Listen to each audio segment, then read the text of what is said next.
बिना किसी पेनिट्रेशन के किसी फीमेल को आप किस तरीके से सेटिस्फाइड कर सकते हैं, क्या ये सही है? जी, बिल्कुल आप ऐसा कर सकते हैं एंड फुल सेटिस्फैक्शन मिलता भी है, बिल्कुल सही बात है। तो आज हम इसी के बारे में बात करेंगे कि किस तरीके से सिर्फ एक पार्ट है जिसको अगर आप स्टिमुलेट करते हैं प्रॉपर तरीके से, तो आप उस फीमेल को उस ऑर्गेज़्म की स्थिति तक पहुँचा सकते हैं, उसको जो पूर्ण संतुष्टि होती है, हैप्पीनेस होती है, उस लेवल तक लेके जा सकते हैं। तो इसी के बारे में हम डिटेल में बात करेंगे बॉडी को समझते हुए कि किस तरीके से आपको करना है। तो सबसे पहले हम ये समझते हैं कि क्या सभी फीमेल्स को बाहर से ही होता है या फिर किसी को अंदर से भी पूर्ण संतुष्टि होती है। तो देखिए लगभग 80% फीमेल्स ऐसी हैं जिनको सिर्फ और सिर्फ क्लिट के स्टिमुलेशन से ही उनको पूर्ण संतुष्टि मिल जाती है, लेकिन 20% ऐसी फीमेल्स भी हैं जिनको कि इंटरनली भी सेटिस्फेक्शन मिलता है। ठीक है, क्योंकि वहाँ पे भी एक जोन होता है जिसको बहुत सारे लोग जिस स्पॉट के नाम से जानते हैं, लेकिन वहाँ पे होती क्या है, नर्व की एंडिंग्स होती हैं, ठीक है? जिनकी वजह से जब वहाँ पे स्टिमुलेशन होता है, तो उनको अच्छा फ़ील होता है और वो ऑर्गेज़्म तक पहुँच जाती हैं। ओके, अब हम बात करते हैं बाहर की। बहुत सारे लोगों को थोड़ा-सा समझ में नहीं आ रहा होगा, तो मैं थोड़ा-सा सिंपली आपको बताना चाहूँगी कि जो फीमेल की बॉडी होती है, उसको पहले अगर आपको आपने सोच रखा है कि आप पूरी तरीके से बिना पेनिट्रेशन के ही करने वाले हैं, तो क्या करेंगे, पहले आपको बहुत अच्छे से पॉपुलेट करना है, ठीक है? उसमें आप नॉर्मली उसकी बॉडी को एक्सप्लोर कर सकते हैं, जहाँ भी उसको अच्छा लगता है वहाँ भी आप किसेस कर सकते हैं, उसको टच कर सकते हैं एंड सॉफ्टली, ठीक है? तो इस तरीके से आप उसकी फुल बॉडी को एक्सप्लोर करेंगे। देन आप उसका जो मेन हिस्सा होता है, वहाँ की बात करते हैं। तो अब उसका सिर्फ़ और सिर्फ़ एक ही हिस्सा है, जो कि बहुत ज़्यादा सेंसिटिव है, लेकिन ऐसा नहीं है कि सिर्फ़ एक पॉइंट है। वो उसका सेंसेशन ये समझिए बहुत दूर तक फैला हुआ है। तो आपका जो बेली जो बटन है उससे नीचे जब हमारा पेल्विक वाला हिस्सा होता है, तो वहाँ पे आप क्या कर सकते हैं, हल्का-सा उसको सहला सकते हैं।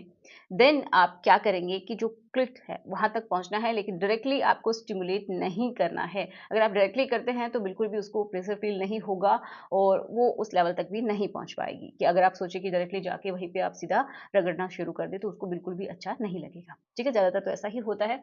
अब करना क्या है कि जैसे जिस तरीके से मैं बता रही हूँ, थोड़ा-सा आप उस चीज़ को रिलेट करके समझिए। तो नेवल से थोड़ा-सा नीचे आप हल्के से उसको टच कर सकते हैं, वहाँ पे किस कर सकते हैं, लिक कर सकते हैं एंड उससे नीचे जो अंडर थाइज़ वाला एरिया होता है, वहाँ पे भी आप उनको टच कर सकते हैं। और बहुत ही इम्पोर्टेंट है कि पहले जो आस-पास का जो एरिया है, वहाँ पे आप उनको टच करें, किस करें, जो भी एक्टिविटी आप करना चाहें, किसी तरीके से जो आपको लगता है कि ऐसे स्टिमुलेशन से ज़्यादा उनको अच्छा फ़ील होता है, उस तरीके से कीजिए।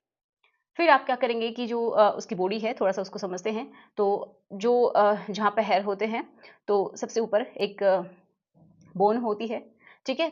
एंड उसके ऊपर बहुत सारे हेयर होते हैं एंड साइड में 2 लिप्स के जैसे स्ट्रक्चर होती हैं जिनको मेसोरा बोलते हैं, ठीक है? लेविया मेसोरा एंड इंटरनली 2 बहुत ही ज़्यादा सॉफ्ट से लिप्स होते हैं जिनको माइनोरा बोलते हैं, ओके? एंड इनके बीच में ही पूरी स्ट्रक्चर है जो कि बहुत ज़्यादा सेंसिटिव है। अब आप ये समझिए कि जो बाहर वाले लिप्स हैं वो भी बहुत सेंसिटिव होते हैं, तो ये जो बाहर से आपको स्ट्रक्चर दिखाई देता है ना, वो पूरा का पूरा सेंसिटिव है। तो उसको आप बहुत ही आराम से रिलैक्स होके अच्छे से उसको स्टिमुलेट करना है, बिल्कुल आराम से हल्के हाथ से आप अप एंड डाउन जो बाहर के जो लिप्स हैं उनको भी आप हल्का-हल्का दबा सकते हैं या मसाज कर सकते हैं। फिर थोड़ा-सा इंटरनली आप अप एंड डाउन करके मसाज करेंगे। देन जो उनके इनर लिप्स हैं, उनको भी हल्का-हल्का आप अपने फिंगर की हेल्प से उनको रब कर सकते हैं या फिर उनको अप एंड डाउन करके मसाज कर सकते हैं। अब बात करते हैं मेन जो कि क्लिट वाला हिस्सा है, तो डायरेक्टली उसके ऊपर नहीं जाना है। फिर जब दोनों लिप्स जो होते हैं, जैसे कि ये बाहर वाले हैं एंड ये अंदर वाले हैं, तो इन दोनों के बीच में जो स्पेस बचता है दोनों साइड में, तो दोनों फिंगर्स की हेल्प से आप अप एंड डाउन कर सकते हैं एंड देन आप ऊपर हल्के हाथों से आप रब कर सकते हैं। ठीक है? क्योंकि देखिए जो क्लिट होता है वो बहुत ज़्यादा सेंसिटिव होता है, अगर आप उसको हार्ड तरीके से रब कर रहे हैं तो पेन भी हो सकता है, ठीक है? जो क्लिट है वो बिल्कुल ये समझिए अच्छे से ढका हुआ होता है, जिसको क्लिट और हुड बोलते हैं, उसमें ढका हुआ होता है ताकि उस बहुत ज़्यादा सेंसिटिविटी उसको ना लगे, उसको पेन ना हो, ठीक है? वो हेल्पफुल होता है उसके लिए। अब उसकी स्थिति क्या होती है, तो ये समझिए अगर ये ट्यूब है, ये आपकी ओपनिंग है वजाइना की, तो उसके ऊपर वो कुछ इस तरीके से बैठा हुआ रहता है, ठीक है? ऐसे बैठा हुआ रहता है, मतलब इसके 2 पैर होते हैं, ओके? एंड ये ऊपर क्या होता है, उसका हुड होता है, ओके? तो यहाँ से लेके दोनों साइड में, मतलब इसके अराउंड इस तरीके से ये उसकी नसें जो हैं, उसकी नर्व्स जो हैं वो फैली हुई रहती हैं।